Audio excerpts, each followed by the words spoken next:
قاری محمد طیب قاسمی کے YouTube channel کو سبسکرائب کیجئے اور امن کے پیغام کو پھیلانے میں ہماری مدد کیجئے اور نیچے دیے گئے ہوئے بیل آئیکن کو کلک کریں تاکہ ہر آنے والی نئی ویڈیو آپ کو براہ راست مل سکے۔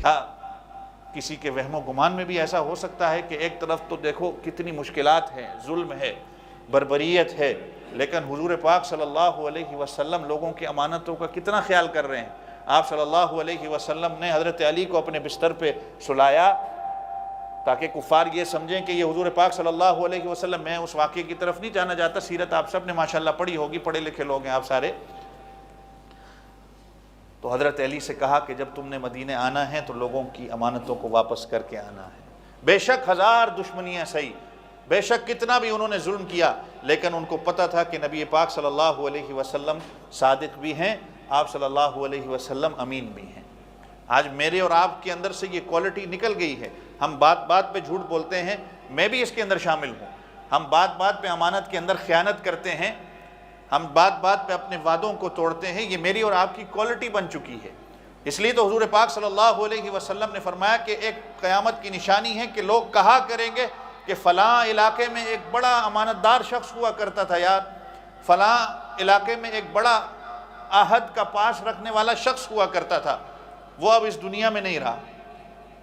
اب یہ ایسے لوگ آپ کو جو ہے نا چراغ لے کے آپ کو ایسے لوگوں کو ڈھونڈنا پڑتا ہے کہ وہ لوگ ایسے چلے گئے جن کے اندر یہ امانت کی کوالٹی ہوا کرتی تھی۔ جنگ خیبر کا واقعہ ایک آتا ہے، حضور پاک صلی اللہ علیہ وسلم، آپ کو پتہ ہے خیبر کا علاقہ یہ یہودیوں کا ہوا کرتا تھا، جہاں یہودی بیٹھ کر اپنی سازشیں کرا کرتے تھے اسلام کے خلاف، نبی پاک صلی اللہ علیہ وسلم کے خلاف، صحابہ کے خلاف، اور یہ سازش اور چالیں یہ آج بھی ان کے اندر ویسے ہی کی ویسی موجود ہیں۔ یہودی سازشی نہ ہو، چال چلنے والا نہ ہو، یہ نہیں ہو سکتا۔ تو خیبر ان کا علاقہ تھا، آج بھی ان کی کوششیں ہیں کہ اگر ہمارا کنٹرول دوبارہ ان علاقوں میں ہو تو خیبر کو سب سے پہلے لیا جائے۔ تو خیبر ایک ایسا علاقہ تھا کہ جہاں پر ان کا کنٹرول تھا اور جہاں بیٹھ کر یہ سازشیں کیا کرتے تھے۔ حضور پاک صلی اللہ علیہ وسلم صحابہ کو لے کے خیبر کی طرف جاتے ہیں، خیبر کے جو علاقے ان کا محاصرہ کیا جاتا ہے، ان کے اوپر کنٹرول کیا جاتا ہے، یعنی یہودی وہیں ہوتے ہیں لیکن اپنے گھروں سے باہر نہیں نکل سکتے۔ آپ صلی اللہ علیہ وسلم نے کہا کہ کسی طرح ان کی جو سازشیں ہیں مسلمانوں کے خلاف ان کو کنٹرول کر لیا جائے۔ تو صحابہ اور آپ صلی اللہ علیہ وسلم اس علاقے میں بیٹھے ہیں۔ روایتوں میں آتا ہے کہ اسود نامی ایک چرواہا،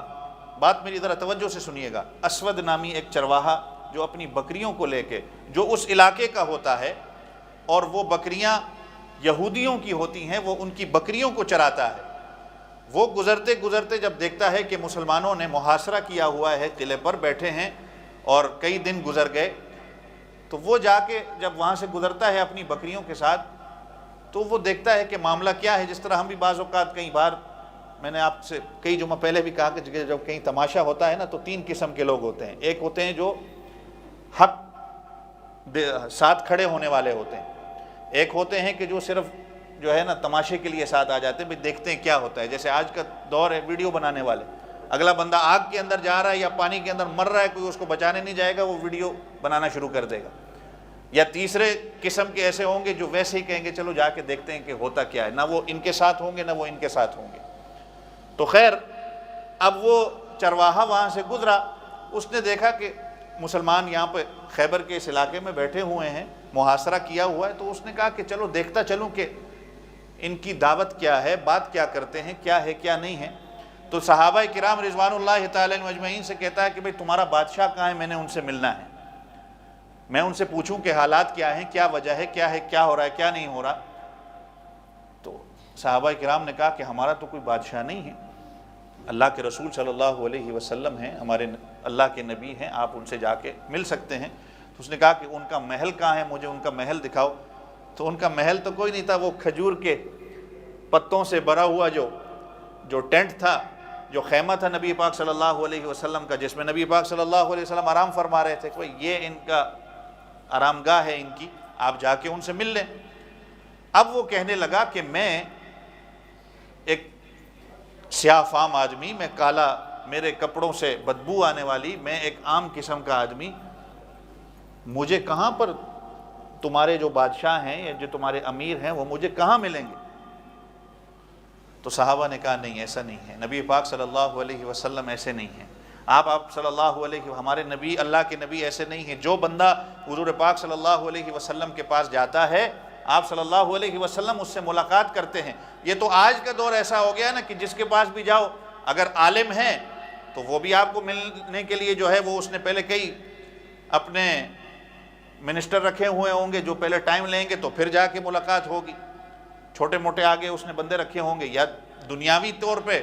اگر کوئی M N A M P A, وہ بھی آپ کو کبھی ٹائم نہیں دے گا، وہ کہ جب بھی آپ ملنے کے لیے جاؤ تو وہ بھی مصروف ہیں۔